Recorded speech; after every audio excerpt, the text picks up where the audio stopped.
Bonjour à tous.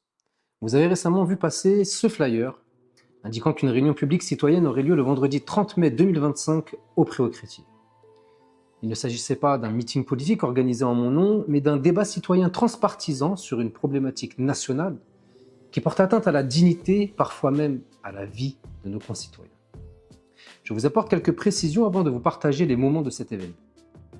La réunion publique a été organisée au nom du collectif 3D, le collectif défenseur du droit à la dignité, face à la recrudescence d'actes et de propos discriminatoires, stigmatisants, bafouant les principes élémentaires et fondateurs de notre République et qui incitent à la haine et à la violence envers nos concitoyens. Ces atteintes à la loi sont de plus en plus répandues sur notre territoire national. Leurs auteurs ne s'en cachent plus et s'attaquent parfois à des élus de la République en leur qualité de représentants du peuple français. S'en prendre à un élu est une insulte faite à la souveraineté du peuple.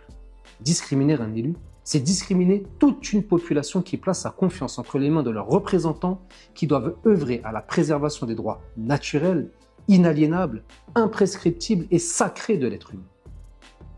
Mon nom était cité dans ce tract pour illustrer la discrimination opérée à l'endroit de la population souverainaise lorsqu'on la prive de son droit constitutionnel à la liberté d'expression politique. Et ce n'est qu'un exemple qui illustre une pratique aujourd'hui trop répandue. Ce combat doit faire l'objet d'une unité républicaine. Il est de notre devoir de nous mobiliser et de mutualiser nos compétences afin de faire reculer ce fléau qui mène parfois jusqu'au meurtre d'âmes innocentes.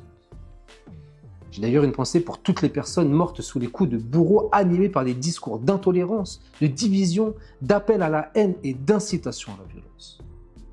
De nombreux élus ont été invités à cette réunion publique afin de démontrer à la population qu'au-delà de certains clivages partisans, nous sommes capables de nous rassembler sur l'essentiel, à savoir la protection de nos concitoyens face à l'intolérance.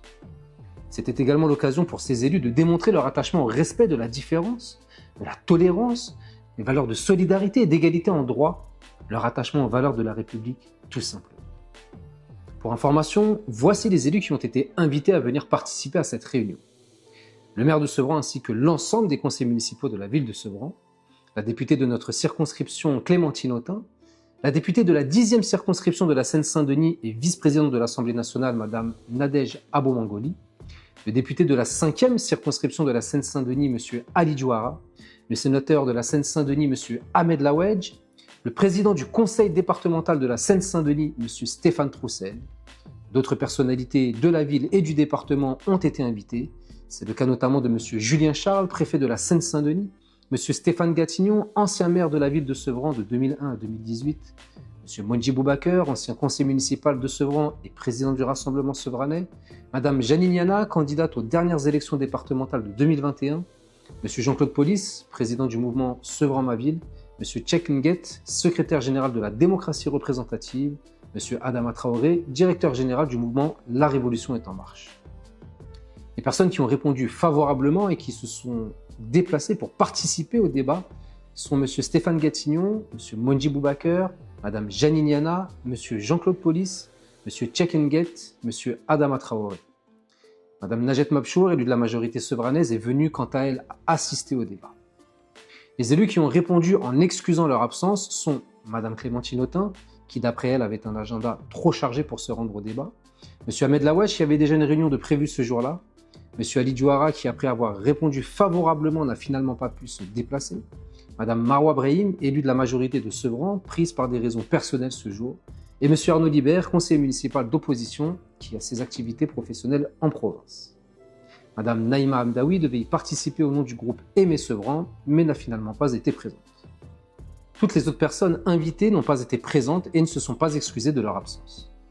Il est triste de constater qu'une cause aussi importante pour l'avenir de notre société soit boudée et méprisée par des personnes censées représenter le peuple français, censées préserver les droits sacrés de leurs administrés.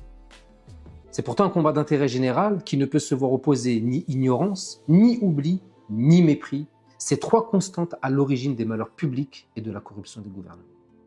Voilà pour ces quelques précisions. Je vous laisse maintenant regarder le teaser de cette soirée avant de vous partager l'intégralité de cette réunion publique. À bientôt.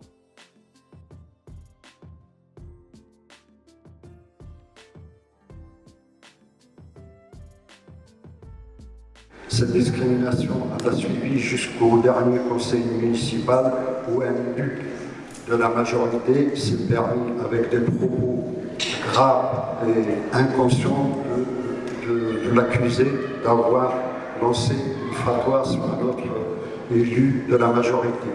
Toutes ces formes d'injustice, de discrimination, aujourd'hui on doit se lever contre ça. La République aujourd'hui, je pense qu'elle appartient à tout le monde. Aujourd'hui, on nous parle d'entrisme. Aujourd'hui, on nous parle d'antisémitisme. Aujourd'hui, on nous parle d'islamophobie. Et tout ça, il faut que ça cesse. C'est ça la République. La liberté, l'égalité, la fraternité, la laïcité surtout. C'est ça la République. Parce que priver un citoyen de parole, c'est lui priver de sa liberté. Je voudrais qu'on mette en place une politique pour accompagner toutes les personnes qui ont subi la discrimination, physiquement, moralement, avec des professionnels. Je pense que c'est un enjeu clé et fondamental de la démocratie. Comment est-ce qu'on peut avoir aujourd'hui des citoyens, des élus de seconde zone, des gens avec qui on ne peut pas discuter, on ne peut pas voir parce qu'on pense qu'ils sont finalement des gens dangereux. C'est cette frange d'humanité qui fait qu'on se parle tous et qu'on est tous égaux, quel qu'on soit dans cette salle et dans cette ville. C'est une bonne famille. On se croise tous dans la rue, on échange, peu importe notre religion, peu importe notre vision politique, on arrive à communiquer. Nous avons le devoir de bâtir une unité républicaine au soutien de l'égalité en droit et au respect des principes fondateurs de la laïcité. Mais il y a quelques années, c'est aussi le père Hamel qui a été lâchement égorgé parce qu'il était homme d'église. C'est aussi Mireille Knoll qui a été assassinée parce qu'elle appartenait à la communauté juive. Et le fanatisme terroriste, il n'a pas sa place en France. Notre présence ce soir, elle démontre une chose très importante, c'est que nous sommes capables de nous rassembler. À notre échelle, à ma petite échelle, qu'est-ce qu'on peut faire? Comment on peut se mobiliser pour que demain ne devienne pas angoissant? Pour que les personnes comme moi, qui sont ancrées ici en France depuis une quarantaine d'années, n'aient pas à devoir se dire demain, où est-ce que je peux aller pour être tranquille et vivre en paix? Il faut que nous soyons capables, par un principe actif de solidarité, de contaminer toutes les belles âmes qui souhaitent s'inscrire dans le même projet que le nôtre, à savoir le respect de l'égalité en droit.